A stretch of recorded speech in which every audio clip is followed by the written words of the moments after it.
yéen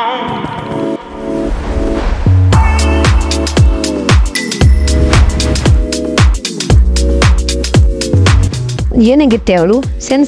Rewmi 24 TV. jaajëfal nañu leen bu baax ci ànd bi ak topp bi nga xamante ne rek nag ñu koy topp ci site internet bi di Rewmi 24 TV li gën a fës ci bopp xabaar yi nag dañu koy lu rek kii di Madiambal Diagne ak Jules Téliko moom nag seen procès jamono ji nag dañ ko daal di woon renvoyé ni ki fukki fan ak juróom ci weeru juillet ki nga xamante ne rek moom mooy Mansour Faye ak autorité yu yees yi la mu daal di yëkkati kam kàddu rek moo di daal ku mu neex rek nga ñëw fuyete ko xool ba xam lam nekke woon ma nga ci lu baax wala déet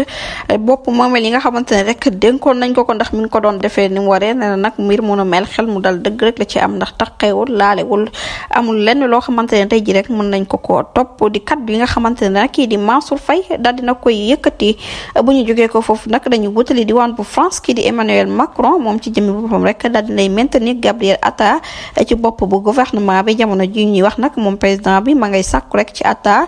ci jëmmi boppam mu daal di ñëw rek jébbal nag ab démission am ba noppi rek nekk premier ministre ngir assurer rek stabilité réew ma mbir mu nu mel nag ñu ngi ko daal di fësal ci ab annonce ba tey rek procès bi dox ci diggante kii di Maïmouna Ndour Faye ak kii di Cheikh Bara Ndiaye boobu tamit daal di nañ koy renvoyé ni ki ñaar fukki fan ak juróom-ñeent ci weeru juillet ci atum 2024 kii di Madiambal Diagne ak Téliko moom le 15 juillet lay daal di am ñu fàttali leen rek ki nga xamante ne rek moom moo ne Emmanuel Macron daal di nay maintenir Gabriel Attal ci bopp gouvernement bi jamono ji nag ñuy wax ba tey rek procès bi doxoon ci diggante Maïmouna Ndour Faye ak ki nga xamante ne moom mooy Cheikh Bara Ndiaye daal dinañu koy dàq rek ni ki ñaar fukki fan ak juróom-ñeent ci weeru juillet